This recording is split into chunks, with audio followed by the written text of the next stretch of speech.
Құрметті тыңдармандар, әңгімені тыңдамас бұрын лайк басып арнаны қолдап жіберуіңізді сұраймын. Өз сұрақтарыма жауапты қайдан табам? Осы ой мені күн сайын қажытып жүрді. Бірақ бір кеште ойларымның арасынан бір ерекше сәуле жылт еткендей болды. Мен кенет түсіндім. Бәлкім бәрі кітаптарда жасырылған шығар. Вера әжейдің және атамның кітаптарында. Ал егер солардың тілін үйренсем, бәрін түсіне алармын ғой. Шындығында бәрі қарапайым көрінді. Екеуінің де кітаптары бір тілде жазылған сияқты еді. Неге екенін білмеймін, бірақ дәл сол сәтте менің басыма жер бетінде жүздеген, тіпті мыңдаған тіл бар екені, оның ішінде өлген, ұмытылған тілдер де бар екені кіріп те шықпапты. Мүмкін мен жай ғана ішкі түйсігіммен ұқсастықты байқаған шығармын. Парақтағы белгілер, әріптердің пішіні бір-біріне ұқсайтын. Мен іштей сенімді болдым. Егер мен Макстың әжесінің кітабын және оның өз қолымен жазған аударма дәптерін алсам, осы тілді үйрене алам. Ал үйренсем, атамның кітабын түп-түгел басынан аяғына дейін оқуға мүмкіндік туар еді. Вера әжей көп нәрсені кітаптан көшіріп жазған. Тек есте сақтауға сенбеген. Кітаптың арасына салынған ондаған қағаздар ескертпелер бар еді. Кейбірі тура қай параққа қатысты екенді көрсетуге болатын. Бұл менің жұмысымды әлде қайда жеңілдетті. Әуелде менің тырысқан әрекетім күлкілі еді. Менің көзіме бәрі тіпті адам баласы жазғандай емес, бір түрлі бөтен таңбалар, бөтен өрнектер болып көрінді. Бірақ уақыт өте келе, әріптердің ұсақ иірімдерін, сызықтардың айырмашылығын байқап, біртінде белгілі бір жүйені сезіне бастадым. Бұл тіл менің бар санамды, бар уақытымды жұтып алды. Күн сайын жұмыстан кейін мен тек соған оралатынмын. Ол мені әдеттегі ауыр тіршіліктен, шаршататын күйбеңнен аз да болса алыстатты. Ал бұлай алаңдауға расында да себеп бар еді. Мен моральдық та, физикалық та тұрғыдан шегіне жетіп жүргенмін. Бастапқы күннен ақ мен ойлағанымдай, көрші ауылдың оқушыларымен проблема 1 қыркүйектен бастап содан бері тоқтар емес. Бірінші қиындық 10 жастағы бала. Неліктен 7 жасында мектепке бармағаны белгісіз. Алғашқы 90 біткен соң, ата-анасы келіп, біздің балаға оқудың қажеті жоқ. Ол сиыр санай алады, ақшаны ажырата біледі, дүкеннің жазуын оқи алады, енді жұмыс істейтін уақыт жетті деді. Оларды көндіру үшін ауылға бірнеше рет баруыма тура келді. Күндіз уақытым болмаған соң кешке шығатынмын. Қар, боран, аяз менің серіктерім еді. Ауылға дейін 5 шақырым. Қайтарда тағы да сонша. Бірақ мен ниеті жаман адамдардан қорыққан емеспін.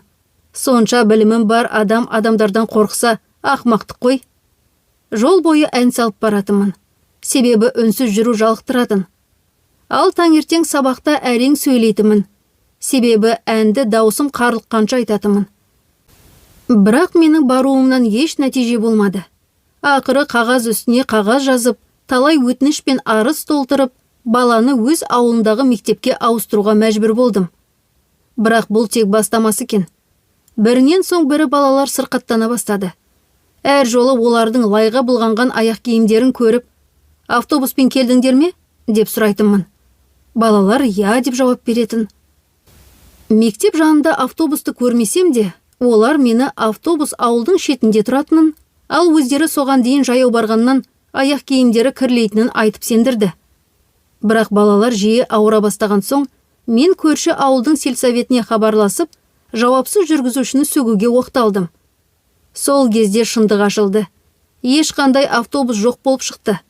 Балалар күн сайын таңғы 6-да жаяу шығып, боран мен аязды жарып, қараңғы жолмен 5-6 шақырым жүріп келеді екен. Оны естіген сәтте бойымды үрей мен ашу беледі. Сол сәтте көз алдыма кішкентай балалардың қалың қарды кешіп, тоңып бара жатқан бейнесін елестетіп, жүрегім ауырып кетті. Ең сорақысы, ата-аналары оларға мені алдауды бұйырыпты. 2-90 басталғанда мен көрші ауылдан келетін балалармен қоштастым. Бұл оңай болған жоқ. Жүйкемді тоздырған есепсіз іс-сапарлар, районоға жазылған түсініктемелер мен қағаздар аз болмады. Кешкісін мектепте Люба тәте екеуміз ғана қалғанда, ол ашуға булығып, мектептің қасиетті қабырғаларына қарамай боқтайтын. Мен басынан ақ білдім, дейтін ол. Ана балалардың ата-аналары нағыз алаяқтар. Бізге бекер келген жоқ. Бәрімізді көрге тығуға келген бұлар. Шынын айту керек, бір жағынан оның айтуы дұрыс еді. Басында ақ бәрі күмәнді біртүрлі көрінетін. Балалардың мәселесі шешілген соң, менің өз басыма жаңа қиындық келді. Қыс түскенде үйім біртүрлі дыбыс шығаратын болды. Кейде қабырғадан, кейде төбеден тарс еткен дауыс естілетін, тура атылған мылтықтай. Үйдің өзі маған белгі беріп, бәрінің соңы жақын, кететін кезін келді деп тұрғанда еді. Кетуге жүрегім қимаса да, бәрібір бұл үйде ұзақ тұра алмайтынымды сезетінмін. Тіпті ауылдың председателіне барып, жаңа үйді көріп шықтым. Көшіп кетуге шешім қабылдай бергенде, пештің қасындағы қабырғада жарықшақ пайда болды. Күн сайын сол жарықшақ үлкейе берді. Мамандар келіп қарап, үйді уақытылы жылытып отырмағаннан ішкі қабырғалар үсіп жарылғанын айтты. Енді көктемге дейін күту керек екен. Сол кезде маған үй мені қабылдамай өзіме кет деп тұрғандай көрінді. Ұйқым бұзылды. Үйде де жұмыста да тыныштық қалмады. Ал ең қиыны, мен өзімнің ерекше қасиетімді адамдарға көмектесетін күшімді қолданбай қойған едім. Сол себептен де бас ауруым мен мазасыздық көбейіп кетті. Бірақ мен шешімімнен таймадым. Ешкімге көмектесуге ұмтылмадым. Ешкім де менен көмек сұрамады. Олар менен көмек сұрауға болатынын қайдан білсін? Мен тіпті Люба тәте мен Боря ағай да бәрін ұмытып қалғандай сезіндім.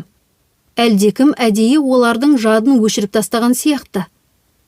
Макспен екеуміз болжағандай-ақ, Вера әжейдің сол атышулы Ленаны үйден қуған рәсімінен кейін, жұрт менің ескі председательмен болған оқиғамды да соның ісі деп ойлапты. Көпшілігі тіпті мені аяп, сабрет, көктемге дейін шыда. Мұғалімдер үйін жөндеп, жылуын қосып береді. Сонда бәрі түзеледі дейтін. Бос уақытымның бәрін мен қарияларымның ескі дәптерлері мен кітаптарын зерттеуге арнадым. Алайда күрделі бірдеңені нақты қолданып көруге жүрегім дауаламады. Үйдің іргесі морт, ал дала суық әрі жұрт көзі көп. Сондықтан қыс бойы тек аударма жасап, мәтіндерді көшіріп отырумен болдым. Білмейм неге.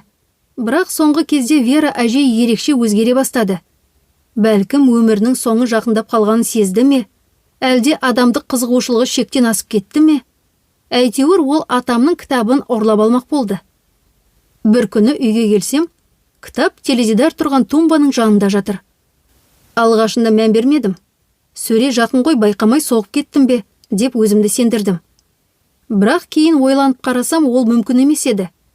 Кітап сөренің ең төменгі жағында жататын. Оны қозғамай өздігінен ұшып шығу мүмкін емес. Соңғы уақытта мен кітапты жастығымның астына жасырмайтын болғанмын. Өйткені үйде жалғызбын, ешкім келмейді.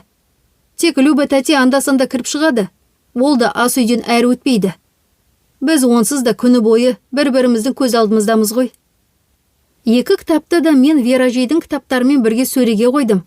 Бірақ бір-бірінен алыс, әртүрлі қатарға. Себебі екеуі қатар тұрса, біртүрлі дыбыс шығарып мазамдалатын. Келесі жолы қарасам, сол кітап сандықтың жанына қарай сырғыпты. Үшінші рет келгенімде, тіпті сандықтың үстінде жатты. Сол сәтте ойладым. Егер Вера әжей бұл кітапты соншалық оқығысы келіп тұрса, оқи берсін. Мен соңғы кезде тыныштықты жек көріп, теледидардың дыбысына ұйықтап жүргенмін.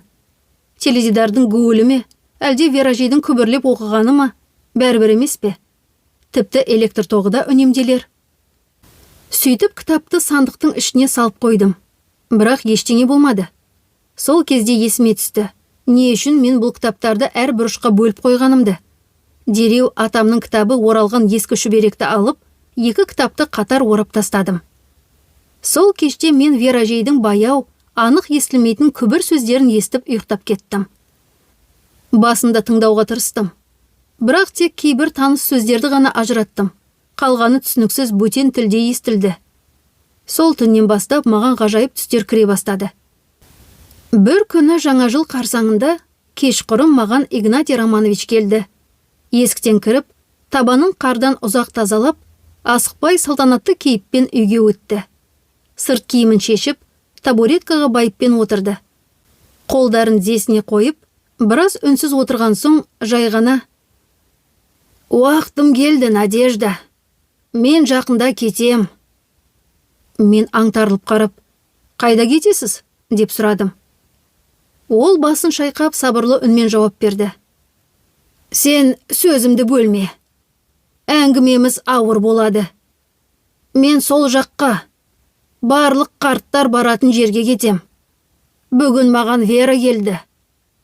«Тірі ме?» деп мен қуаныштан айқайлап жібердім, әлі не туралы әңгіме екенін түсінбей. «Түсіме кірді. Сен сөзімді бөлме», деді ол байсалды үнмен. Мен үндемей қалдым. Сол сәтте ғана түсіндім. Игнатий Романович жайдан жай уақыт өткізу үшін келмеген. Әңгімесі ауыр. Оған бұл сөздерді айту оңай емес. Ал егер мен тағы бір рет аралассам, ол мүлде айтпай қоюы да мүмкін. Ал ол айтпаса, мен ешқашан білмейтін құпиясы ашылмай қалады. Бәлкім ол үшін де, мен үшін де маңызды бір құпия. «Кешіріңіз, ант етем, енді сөзіңізді бөлмеймін», дедім ақырын. «Иә, не деп едім?»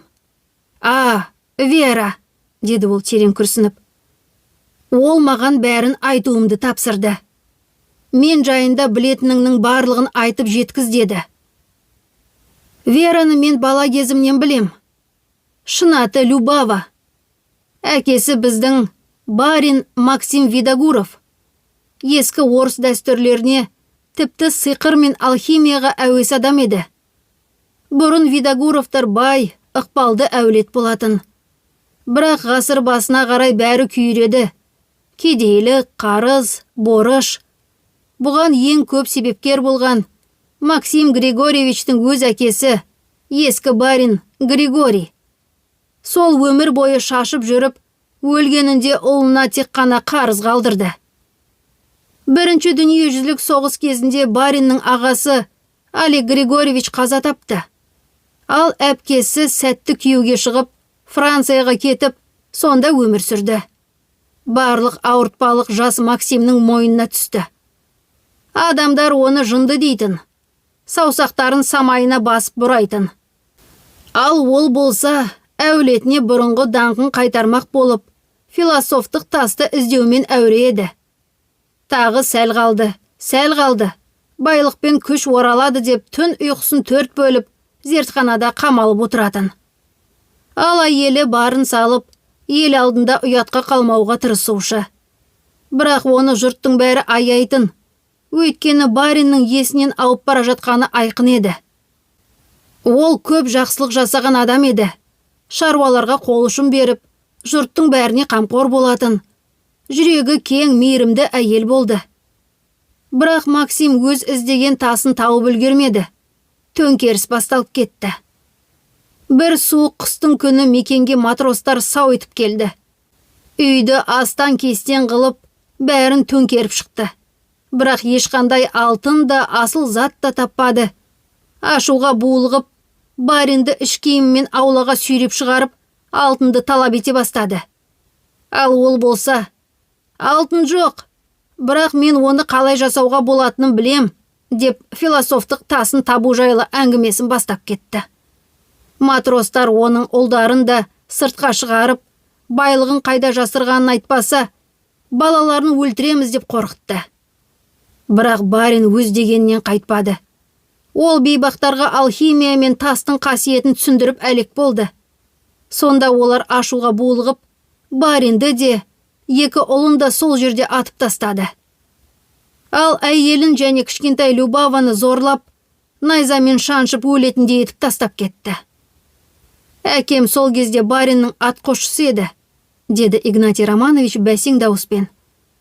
Түнде бәрі кеткен соң, үйге ұрланып кіріп, ханым мен Любаваны құтқарғысы келді. Есіктің түбінде ханым жатты. Өліп қалған. Найзамен шаншып тастапты. Ал Любава әрең демалып жатыр екен. Қатты жараланған, бірақ тірі. Матростар сол түні қылмысын осылай жасырғысы келді. Неге бейшараларды сол сәтте құтқармадыңыздар? Деп мен ызаға булығып басымды ұстап. Бізде қару болған жоқ, деді ол жай ғана. Оларда мылтық, бізде тек айыр мен күрек. Ешкімді құтқара алмас едік. Өзіміз де солармен бірге кетер едік. Сіздердің махаббаттарыңыз осы екен ғой, деп мен ашумен кекете айттым. Игнатий Романович ауыр күрсініп, қолын жай ғана сермеп қойды. Любаваның жарасы ауыр еді. Ұзақ айлар бойы төсек тартып жатты. Тірі қалады деп ешкім де ойлаған жоқ. Тек көктемге таман ғана бойын тіктей бастады. Сол кезде бәрі қыздың ауырлағанын байқады. Жүкті ме сонда? Деп сұрадым мен. Игнатий Романович үнсіз басын изеді. Иә, бәріміз шөп ішіп түсік түсіреме деп ойладық. Ал ол қалдырды. Өзі небары 14-те ғана, ал қолында сәби бар. Біз оны өз үйімізге паналаттық. Мен ол кезде оны жақсы көретінмін. Бірге өскенбіз ғой. Тіпті үйленем деп те ұсыныс жасадым. Бірақ ол бас тартты. Жассың, алдыңда өмір бар. Өз мойныңа ауыр жүк артпа деді. Сол уақыттан бастап ол бір түрлі өзгере бастады. Қасиеті ояна бастады. Көп айтпай-ақ қояйын. Үйдегі заттар өздігінен қозғалып, ренжіткен адамға найзағайды да түсіретін. Ол емдей бастады. Соғыс уақыты еді. Жаралы адамдар толып жатты. Ол ешкімге жоқ демейтін. Бірақ ең ерекше қасиеті болашақты болжай білуі. Не айтса да бәрі дәл келетін. Бірақ ұлы ерекше бала еді. Бар болғаны 2-ақ жаста, бірақ жанарында сондай бір ауыр тереңдік бар еді. Тура қарап қалса денең түршігетін. Сол кезде азамат соғысы жүріп жатқан. Бірде қызылдар, бірде ақтар келіп, ауыл қолдан қолға өтетін. Бір күні ақтар қайта басып кірді. Солардың ішінде бір генерал бар екен. Ол Любаваны көріп таныды. Максим Видогуровтың ескі танысы болып шықты. Досымның қызысың, жүр, өзіммен кет, мұнда саған қауіпті деді. Бірақ Любава басын шайқады. Мен ешқайда бармаймын, ата-анамның қабірі осында деді. Бірақ біреулер оны сатып кетті. Қызылдарды емдеп орманда тығып жүр деп жеткізген. Генерал ашуға булығып, Любаваны тұтқындауға бұйрық берді. Сол сәтте ұлы анасының етегінен ұстап алып, жылап үйге қарай тартып шырылдады. Әскердің бірі ашуланып баланы қатты теуіп жіберді. Бала шалқасынан ұшып түсіп, басын баспалдаққа соғып, анасының көз алдында жан тапсырды. Сол сәтте не болғанын айтып жеткізу қиын. Аспан гүрс етіп, жел ұлып, найзағай ойнады. Үйді түтін мен от басты. Любава көз жасымен жерді дірілдетіп, табиғаттың өзін қарсы қойды. Оны ешкім тоқтата алмады. Сонда генерал мылтығын көтеріп, тікелей оған оқ атты. Осылайша бәрі бір сәтте тынды. Дауыл да, найзағай да сол оқпен бірге өшті. Мен қорқыныштан тағы да басымды ұстай алдым. Құлады. Тура шабылған шөптей құлады, деді Игнатий Романович ауыр дауыспен. Сұлуымызды малша арбаға тастап алып кетті. Біз Любаваның ұлын ата-анасының жанына жерледік. Ал 2 жылдан кейін ол қайта оралды. Әбден жүдеп, шашы түсіп кеткен, сүзек жайлаған ауыр жылдар еді. Қолында 1 жасар баласы болды. Сол генерал оны басында емдеп алып, сосын өзің түсініп отырсың ғой. Зорлаған ба? Тағы? Игнат ата үнсіз басын изеді. Оны ауыл адамдары асырап, тамақтандырып, баяу ес жиғызды. Бала да өсе бастады. Бірақ бір түрлі болатын. Игнатий Романович самайын саусағымен бұрады. Кішкентай болса да басы дұрыс емес еді, деді ол күрсініп. Любава қайтадан адамдарды емдей бастады. Ешкімге жоқ демейтін. Бірақ көп замай біреулер оған тағы да қастандық жасады. Кім сонша жек көргені белгісіз. Бұрынғы баринның тұқымы, ақтардың сүйіктісі сиқыршы деген өсек таратты. Сол жылдары НКВД жаңа құрылып жатқан кез еді. Өздерін көрсетеміз деп елге қатты тиді. Халық жауларын іздеп, кімге болсын жала жауып түрмеге отырғызатын. Кейбірін атып, кейбірін пайдалы деп тірі қалдыратын. Мүмкін Любаваны да солардың бірі болжай алады деп пайдаланбақ болған шығар. Бір түнде келіп Любаваны ұстап кетті. Ал кішкентай ұлы бізде қалды. 2 жаста еді. Бірақ ақыл есі өзге балаларда емес. Бірақ оны тастамадық. Өз баламыздай көрдік. Біз Любаваны күтіп жүрдік. Оның тірі екеніне бір күні оралады деп сендік. Бала күн сайын мамам келеді деп қайталай беретін. Бір кеште сұмдық оқиға болды. Үйдің бәрі жиналып отырғанбыз. Бала пештің жанында ойнап жүрген. Кенет орнынан тұрып, 2 қолымен ыстық шойын қазанды ұстап алып, ішіндегі қайнаған сорпаны үстіне төкті. Яғни 2 жасар бала өзін өзі біздің алдымызда өлтірді. Бәрі көз алдымызда болды. Біз үлгермедік. Ол бірден өлген жоқ. 3 күн бойы азаппен жан тапсырды. Соңғы демі шыққан сәтте сол бойы үйге НКВД адамдары кіріп келді. Любаваның баласы қайда, деді олар. Біз баланың өлі денесін көрсеттік. Ашуға булыққан біреуі мені жұдырығын үйіріп, қатты ұрып жіберді. Деді Игнатий Романович, бетінде қалқып қалған ескі тыртықты сипап. Сол соққының ізі осы күнге дейін естелік болып тұр. Ол қасының үстіндегі ескі тыртықты саусағымен нұсқады. Міне, сол соққының ізі. Сол кезде бетім қанға боялды. Олар мені сүйреп апарып арбаға тықты. Өлдім деп ойладым. Бірақ жолда келе жатып, менің оларға түкке де керегім жоқ екенін түсініп, орманның ортасына лақтырып кетті. Әзер дегенде үйге жеттім.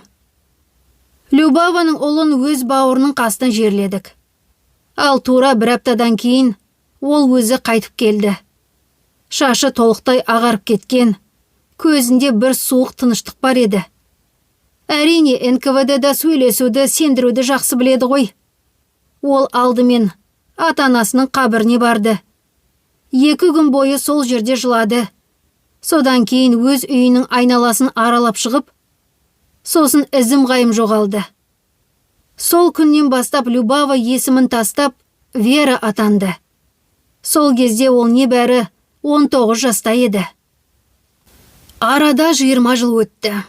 1943 жылдың қаңтарында біз Армавирді азат еттік. Босатылған тұтқындар мен жергілікті тұрғындардың арасында мен оны көрдім. Любаваны. Дәл сол енді Вера деген атпен жүр екен. Ол мүлде өзгермеген еді. Уақыт оған әсер етпегендей. Тек жүзі сәл салмақтырақ болған. Соның өзінде сол баяғы Любава. Сол сәтте мен оны барлық жылдар бойы сүйіп өткенімді түсіндім. Біз бар болғаны бірнеше сағат қана бірге болдық. Сосын біздің әскер ары қарай кетті. Ал Вера Армавирде қалды. Соғыс біткен соң мен үйіме қайттым. Отбасымнан айырылдым. Содан жаңа өмір бастауды ұйғардым. Жаңа үй тұрғызып, колхозға жұмысқа орналастырдым. Ісім жүріп, жұрт алдында сыйлы болдым. Бір күні маған ағамнан хат келді. Онда ол Вера сол ауылға көшіп келгенін жазды. Алғашында ол қорқып тағы да қашпақ болған екен. Бірақ ағам қорқпа, мен сені ренжітпеймін. Менің қасымда қауіпсіз боласың деген. Сосын тоқтатыпты. Хаттың соңында ағам Вера жалғыз емес, 3 жасар баласы бар деп жазды. Сол сәтте мен бәрін ұқтым. Бар дүниемді сатып, бірден осында жеттім. Вера мені көріп қуанды. Бірақ біз бірден бәрін ұмытамыз. Енді дәл осы ауылдан, дәл осы кездесуден жаңа өмір бастаймыз деп келістік. Бірде Вера байқамай біреуге сыр ашып қойған екен. Ода басқа да балалары болғанын айтып. Өзінің өткенін жасыру үшін кейін сыған күйеуі мен қаза тапқан балалары жайында ертегіні ойлап таптық. Сонда Макстың әкесі сіздің балаңыз ба? Деп сұрадым мен. Игнатий Романович үнсіз басын изеді. Ал Макс біле ме мұны? Жоқ, деді ол басын шайқап. Сондықтан мен саған келдім. Осының бәрін айтып беру үшін. Ол ауыл адамдарының ешқайсысымен араласпайды. Бәріне өш. Әжесінің көрген қорлығын кешіре алмайды. Ол тек сенімен ғана жақын араласады. Мен де аздап. Ал сендер неге үйленбедіңдер? Егер бәрін басынан бастауды ұйғарсаңдар. Вера мені қатерге тіккісі келмеді. Егер онымен бірдеңе болса, мен де құрбан болам деп қорықты. Ондай жағдай болса, баланы мен өзіме алар едім. Сонда ондай қауіп төнетіндей жағдай болды ма? Әрине болды, деді Игнат шал ауыр күрсініп. Оны НКВД-ға сатып жіберген әлгі сатқын бәрін айтып берген. Оның күші туралы, адамдарды емдейтіні туралы. Оны бекер іздеген жоқ. Керек болған. Ал Вера сөйлесуден бас тартты. Оны азаптауға батпады. Себебі денесіндегі жарақаттарды, найза мен оқ ізін көргеннен кейін мұндай адамды қорқыту пайдасыз екенін түсінді. Содан кейін баласын сылтау етіп қорқытпақ болды. Егер сол бала қайнаған сорпаға күйіп қалмағанда, не боларын Құдай білсін. Кейін оны іздеп тауып, қызметке алмақ болыпты. Бізге көмегін керек депті. Сонда Вера бәрін тастап, баласын құшақтап, үстінде не киімі бар сонымен қашып кеткен. Қашқанда тіпті қиыр шығысқа дейін жеткен. Неге көмектеспеді? Дедім мен. Жаман емес қой. Ешкім оған адам өлтір деп жатқан жоқ. Болашақты болжай салмады ма? Оның артынан келгендердің бірінен ол өзін зорлаған адамды таныды. Анау болса Вераны есіне де алмады. Әлде сондай кейіп танытты ма? Ол 20 жыл бойы не істеді? Тыныш өмір сүрді, жұмыс істеді. Барынша көзге түспеуге тырысты. Кішкентай сұр тұшқан сияқты болуға тырысты. Осындай шытырман өмірінде кітапты қалай аман сақтап қалды екен? Игнат шал аң-таң болып, «Қай кітапты? Нені айтып тұрсың? Мен онда ештеңе білмеймін». Мен қонаққа қолымды сілтедім. Ал сатқын ше, оны таптыңыздар ма? Игнатий Романович иығын жылыстатты. Жоқ, ол кезде заман тым аласапыран еді. Іздеуге мүмкіндік болмады. Бірақ менің ойымша Вера кімнің сатқынын білді. Тіпті оның әйел екенін де сезген. Біз ұзақ үнсіз отырдық. Үйде орнаған тыныштықтан тумба үстіндегі сағаттың тықылы анық естіліп тұрды. Біраздан соң Игнатий Романович қалтасынан кішкентай бет орамалға оралған түйіншекті шығарды. Абайлап үстелге қойды да баяу аша бастады. «Міне қызым», деді ол. «Вера мұны саған бер деп тапсырды». Мен селк ете қалдым. Ақ мата жайылған үстелде күмістей жарқыраған сақина жатты. Тура мен жұмысым үшін алған сырғаларыма ұқсас.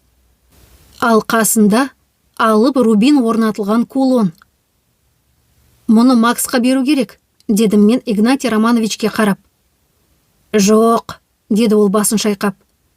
«Вера, менен кейінгі келетінге бересің деп айтқан. Алғашында түсінбедім, бірақ енді ұқтым. Ол сен жайлы айтқан екен». Ол менің шашымнан сипап орнынан тұрды. Киініп жатып жылы жымиып қарады. «Қош бол, Надюха», деді де көзін қысып есіктен шығып кетті. Мен сол түні ұйықтай алмадым. Көз жасым тоқтамады. Толстой азап жолын қалай жазғанын білмеймін, бірақ мен естігеннің алдында ешбір қалам шебері тұра алмас еді.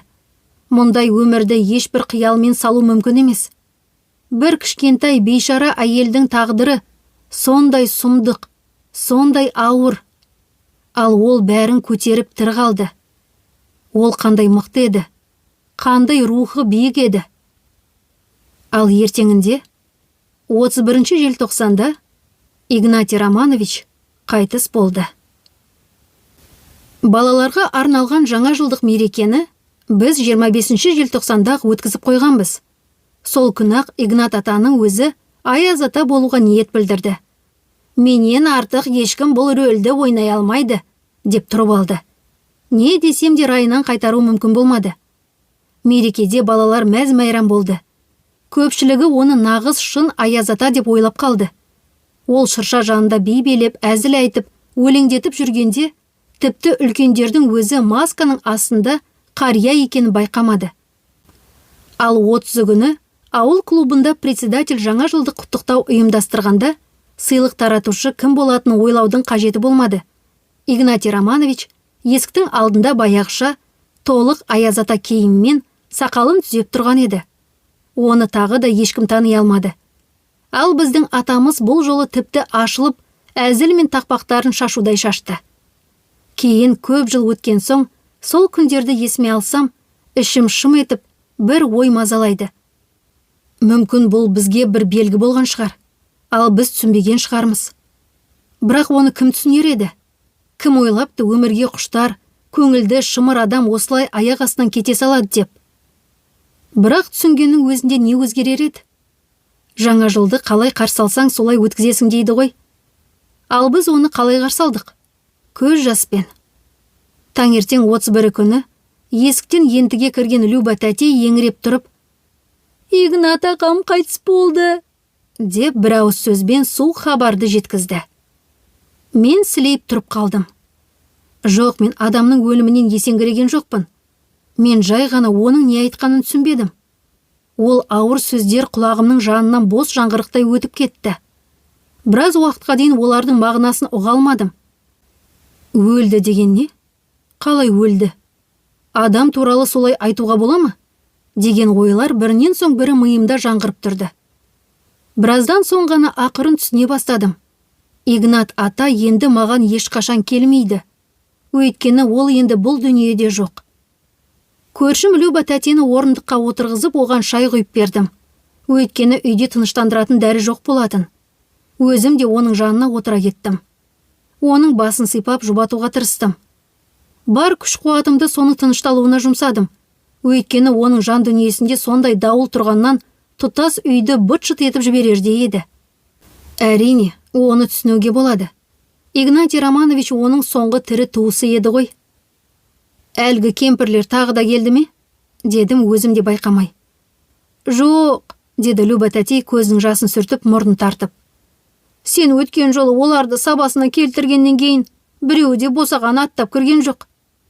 Ал Игнат ағам күліп, осы кемпірлер өмірімнің жартысын жұтып алды. Келіп шұбырып күбірлеп тұратын. Ал енді келуден қойғаннан бері 10 жылға жасарып кеттім дейді. Ой, дейді деппін ғой, деген. Люба тәте қайта еңіреп қоя берді. 2 сағаттан кейін көршімді әбден жұбатып болған соң, екеуміз бірге председательге бардық. Жерлеуді ұйымдастыру керек еді. Жаңалықты естіген председатель ауыр күрсінді. Я, Игнатий Романович, қатырған екенсің. Енді қабірді кемі 2 күн қазуға тура келеді. Жер қатып қалған, аяз мықты. Ал қазір еркектерді күндіз шаммен іздесең де таппайсың. Бәрін үйлеріне жіберіп едім. Ендігі мас болып жатқан шығар. Сәл ойланып ол сөзін жалғады. Жарайды қыздар, онда жүріңдер қабірге жер таңдап алайық. Мен от жағып қояйын, бірақ соны біреу бақылап отыру керек болады. Мен үлгермей қалу мүмкін. Көмектесесіңдер ме? Люба тәте аузын ашып үлгермей жатқанда, мен бірден көмегімді ұсындым. Мен әр 2 сағат сайын барып тұрам. Жарай ма? Дедім мен. Рахмет, деді председатель. Мен сені кешке ауыстырам. Түн болғанда барма. Қыз балаға түнде зиратта жүру қорқынышты ғой. Қажеті жоқ, деп сабырлы түрде жауап бердім мен. Егер бірдеңе болса өзім жүгіріп келем. Ал зираттан мен қорықпайым. Бәріміз де бір күні сонда боламыз. Не дейді бұл? Надежда, есің дұрыс па сенің? Деп таңырқай қарады председатель. Қайдағы зират түн ішінде? Жаңа жыл түні ғой бұл. Егер бірдеңе болып қалса, мен өмір бойы өзімді кешіре алмайым. Түн туралы айту әлі ерте, деді мен әңгімені доғарып. Қас қарая не боларын көрерміз. Зиратқа жеткенде Люба тәте үлкен темір қоршауды нұсқап, міне, осында жерлейміз. Ағасының қасына. Өмір бойы жалғыз өтті. Ең болмаса мұнда жалғыздықта жатпасын, деді. Мен еріксіз жымиып қойдым, бірақ үндемедім. Түскі мезгілде келдім. Председатель әлдеқашан кетіп қалыпты. Ол бірнеше бөренені тізіп жағып кеткен екен. От баяу лапылдап тұрды. Алайда суық жел оны қайта-қайта үрлеп өшірмек болды. Мен біраз айналып қарап тұрдым да, бір ой келді. Отты қорғау үшін қардан қоршау жасап қойсамшы. Қолғап киіп айналадағы қарды жинай бастадым. Молалардың бетін тазалап жүріп, қардан үлкен-үлкен домалақтар жасадым. Бір жағынан қабірлерді тазалап, екінші жағынан ойымдағыны іске асыра бастадым. Қардан кішкене дуал тұрғызып, отты желден қалқаладым. Бірақ жел бағытын өзгертіп, от қайтадан жалпылдап кетті. Мен де әбден шаршадым. Тоқтағансын денем де тоңа бастады. Көп ойланбастан ауылға қайтуға бел будым. Жол қысқа еді. Зират ауылдан шамамен 1,5 шақырымдай ғана болатын. Бұрын ол алыс жатқан. Бірақ жаңа үйлер салынып, ауыл кеңейген сайын өлілер мекені тірілерге жақындап бара жатқандай еді. Жолда жел одан сайын күшейді. Қатты екпінмен арқамнан итеріп, мені алға сүйреп келе жатты. Жел маған, саған мұнда орын жоқ, тірісің ғой, ендеше үйіңе қайт деп ысылдап тұрғандай еді. Есікті ашқан сәтте-ақ үйдің жылуы бетіме ұрып, денем бір сәтте босаңсып сала берді. Сонда ғана қаншалықты шаршағанымды түсіндім. Пешті туғанымдай құшақтап еденге отыра кеттім. Міне, ми деген бар ғой адамда, ал менде неге жоқ, деп өзімді іштей сөктім. Неге мен үнемі бәрінен бұрын жүгірем? Жарайды, бәліш болса бір жөн, ал менікі не? Бәле мен соққы іздеу. Еркектердің өздері істесін десем болмас па еді? Міндетті түрде батыр болғым келіп тұрады. Енді күні бойы ана жаққа барып, мына жаққа қайтып жүруім керек. Суық, боран. Ал ана кісі маған үміт артып отыр. Осылай өзімді сөгіп отырып, еденде отырып қалғып кетіппін. Бір сәтте әлдекім иығымнан ақырын түрткендей болды. Надя, тұр, деген үн естілді. Көзімді әрең ашып жан-жағыма қарадым. Ешкім жоқ. Үй іші тып-тыныш. Тек пештің жылы тынысы менің бетіме соғылып тұр. Орнымнан тұрып созылып алдым да, жеңілдеп қалғанымды сездім. Ұйықтап жақсы демалыппын.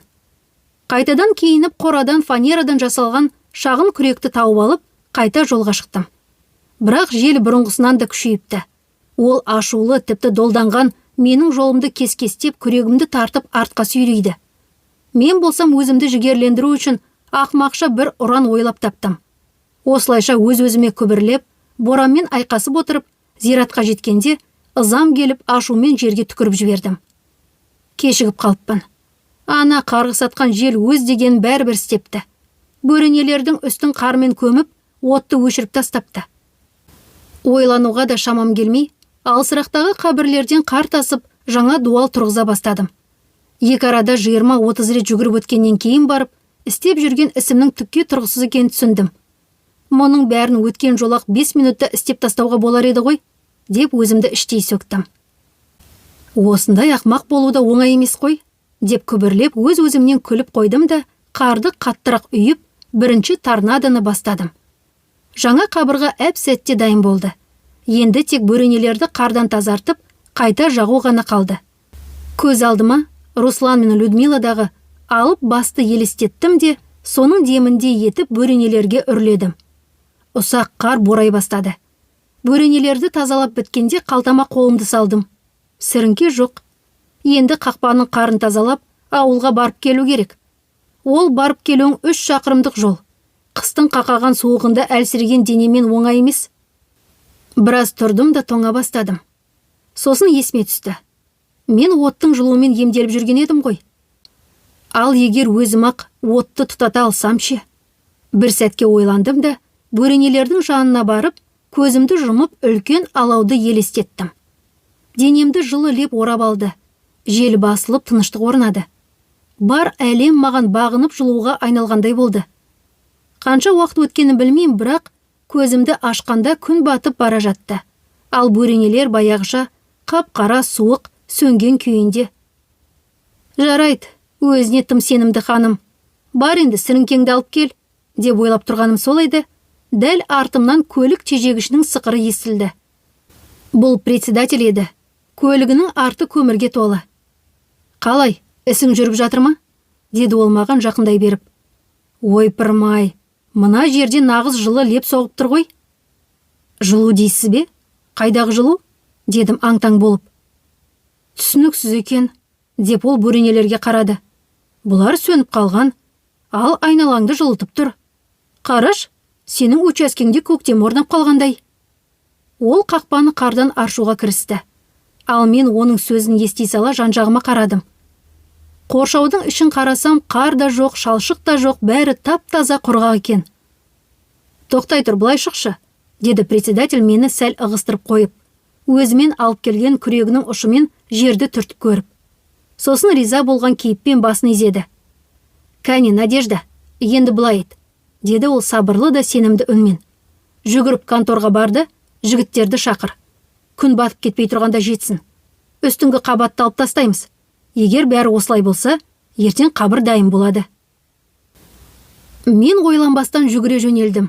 Конторға жетіп, есікті тарс ашып, бар даусыммен айқай салдым. Кім бар іште? Бөлмеде 2 механизатор отыр екен. Мені көріп, екеуі де бозарып кетті. Не болды, Надежда? Деді бірі үрейлене. Мен қолымды сілтей салып, демімді әрең алып еңкейіп тұрып, председатель тезірек зиратқа жетсін деді. Жердің үсті жылыпты, тезірек қазу керек. Эй, Романыч, деді бірі екіншісіне қарап мұңлы жымиып. Өзі өмір бойы ешкімге қиындық туғызбаушы еді. Соңында да бізге қиын іс қалдырмапты. Олар үнсіз күректерін алып далаға беттеді. Ал мен конторда қалдым. Негізі менің ол жерде қалуымның қажеті де жоқ еді. Бірақ кілтті таба алмай ғимаратты ашық тастауға дәтім бармады. Күн батып кетті. Арада бірнеше сағат өтті. Пешке от жағып жылынуға тырыстым, бірақ көңілім мазасыз. Бала кезден естіп өскен қорқынышты әңгімелер есіме түсе берді. Не дегенмен зират қой? Кім білет? Бәлкім рас шығар. Сағат 8-дер шамасында еркектер оралды. Шаршаған, бірақ жүздерінде қуаныш бар. Олардың айтуынша жер расында жұмсарып кеткен. Қазуы да оңай болыпты. Қабірді түгел дайындапты. Қатты суыққа қарамай, жұмысты бітіріп үлгергеніне мәз. Бүгін жаңа жылды қарсы алып үлгеретіндеріне және ертең демалатындарына қуанды. Мен де үйіме жетіп, жылытып, пешті маздатып жағып қойдым. Үйдің іші тып-тыныш. Бір бұрыштан екінші бұрышқа жүріп, бір түрлі бос сезіммен айналшықтап жүрдім де, ақыры шешінбестен төсегіме қисая кеттім. Көзімнен бір тамшы жас сырғып түсті. Ұйықтап кеттім. Таңертең оянсам, терезеден бозғылт жарық түсіп тұр. Сыртта боран басылыпты. Бәрі тыныш. Қош келдің. 1991 жыл. Құрметті тыңдармандар, егер әңгіменің басында лайк басып үлгермесеңіздер, әлі де кеш емес. Арнаны қолдап лайк басып жіберуіңізді сұраймын. Келесі бөлім ертең салынады.